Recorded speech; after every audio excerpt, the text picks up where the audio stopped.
Tolong dokter, apakah dokter sudah menikah sama Bang Amar? Belum. Aku belum nikah sama Bang Amar dan aku saat ini lagi fokus ke persidangan Bang Amar dulu. Untuk urusan nikah nantilah. Jangan ditanya-tanya dulu masalah kemarin Bang Amar nanya tentang surat pernikahan karena dia itu pengen komunikasi kan harus pengajuan tuh ya kalau di pihak di lapas NK kan harus pengajuan. Jadi mau nggak mau harus melampirkan kakak KTP adik-adiknya, sedangkan aku kan belum jadi apa-apa Bang Amar, jadi emang nggak bisa. Nah kemarin mungkin pihak keluarganya agak lama ngasihnya, kebetulan emang Om Jun kan minta KTP-nya sama aku dan kebetulan emang aku megang KTP-nya Panji dan Adit karena kan kita punya satu perusahaan kan ya, kayak aku langsung kirim. Nah begitu diminta kakaknya itu gurem, jadi aku minta tuh waktu itu sama Panji. Nah kebetulan Panji emang slow respon, ternyata dia lagi sakit. Aku nggak minta ke Adit karena aku tahu Adit sudah pamit izin sama aku sementara dia nggak ada di Jakarta sampai tanggal 24 November. Nah makanya pas Bang Amar nanya di persidangan, Om udah ngajuin belum buat video call sama keluarganya? Kata Om John belum, kakaknya aja baru dikirim tadi pagi karena emang baru dikirimnya pas dalam persidangan itu kan sama Panji gitu. Nah makanya mungkin Bang Amar jadi ceplos yang aku butuh surat nikah atau kakak gitu kan, maksudnya biar kalau udah masuk di kakak aku mungkin lebih gampang ngurusnya karena kan Om John apa-apa komunikasi sama aku jadi lebih sat set ya, beda lah anak laki-laki sama perempuan.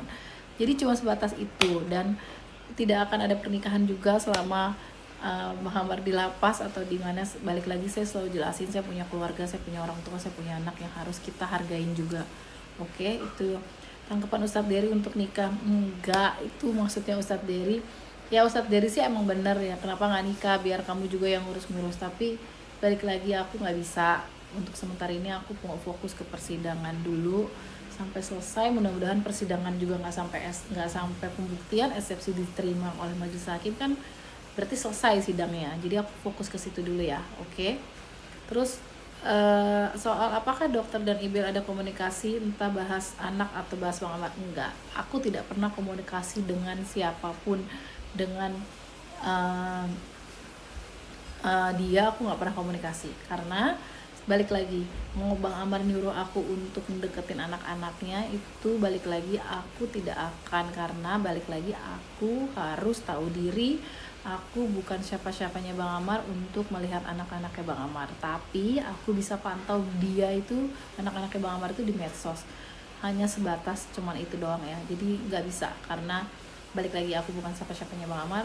Aku harus tahu diri dan Bang Amar juga harus ngerti ya, mungkin karena dia di sana kekhawatiran dan dia mungkin lebih percaya sama aku, jadi wajar aja dia minta tolong gitu sama aku. Nanti kalau udah bisa komunikasi sama Bang Amar pasti aku akan ngasih pengertian kok ke dia. Oke.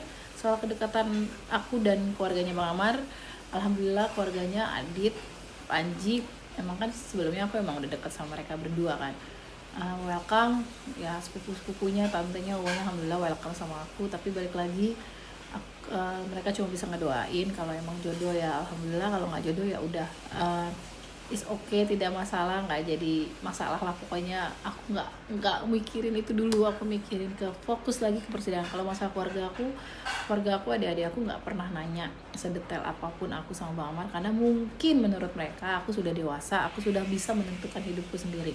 Kalau soal orang tuaku, balik lagi orang tuaku juga seperti itu. Tapi kalau masalah kasus ini papaku berpesan kalau emang Bang Amar tidak bersalah ya kamu bela, tapi kalau emang Bang Amar oh tadi keluhannya karena kakinya kebas gitu kan, karena selnya ya, dia bilang apa sih tadi, kalau nggak keluar dari sini lumpuh atau apa ya. Mudah-mudahan enggak lah, mudah-mudahan nggak sampai kayak gitu ya, kita berharapnya. Mudah-mudahan aku juga ngelihat dipindahin lah ya gitu, dipindahin segera ya, mungkin dengan bantuan tim Ganas juga. Aku emang minta bantuan gitu ya untuk ini aja gitu. Aku cuma minta tolong keadilan dari NK dipindahin lah, karena kan menurutku nggak ada keadilan ya di situ gitu. Dan sidang pun Biarkan, tanpa kehadiran dia di sini kan bahaya. iya, merugikan terdakwa. Iya, Bang Hotman pun bilangnya gitu kan, iya. gitu.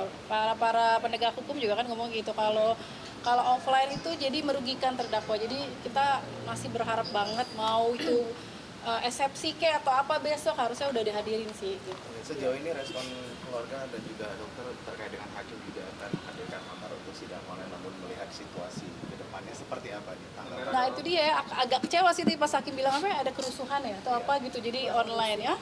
Ya itu apa? Iya itu ya, mungkin ya sekali lagi aku juga bermohon sama majelis, coba dilihatlah hati nuraninya, dia kan bukan penjahat, balik lagi dia bukan yang tadi Pak Nyoman bilang, bukan teroris gitu. Jadi apa salahnya sih kalau emang terbukti dia bersalah, kalau emang harus dibalikin lagi sana ya balikin ya gitu, karena ini kan belum terbukti bersalah gitu. Itu jadi kami mohon banget lah keluarga gitu, untuk dipindahin, mau kelamaan juga kan nunggu sampai pembuktian atau apa tadi hakim bilang Dokter gitu. juga kelamaan nunggu. Iya gitu, karena apa sih namanya, karena emang komunikasinya sangat susah gitu, sangat susah, jadi cuma bisa PH doang. Saya pun adik-adiknya nggak bisa komunikasi kalau nggak ada pengajuan. Terus dari presiden udah ada responnya belum sih?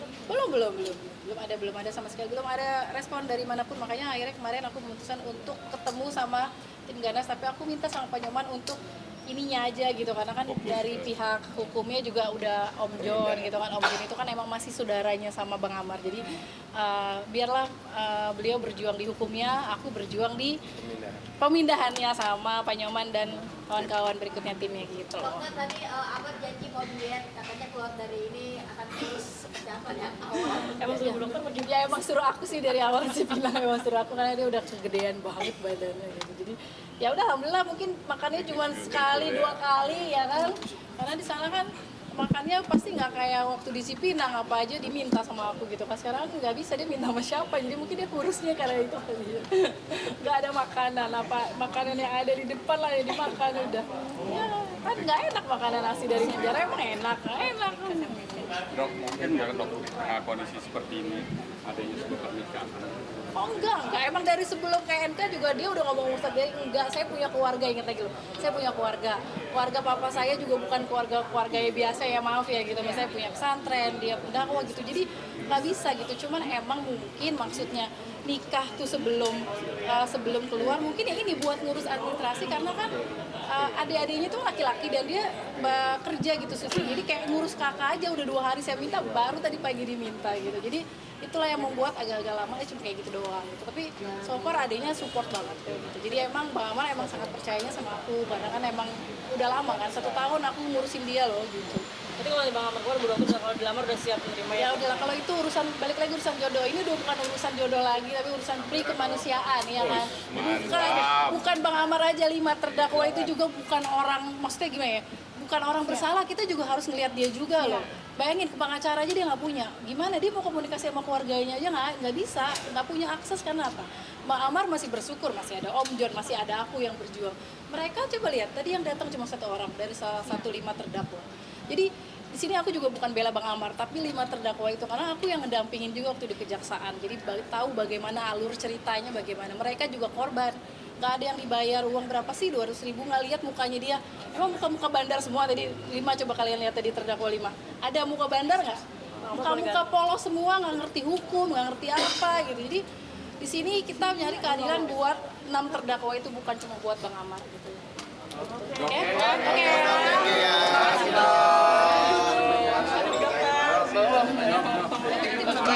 Tarik terus, Pel.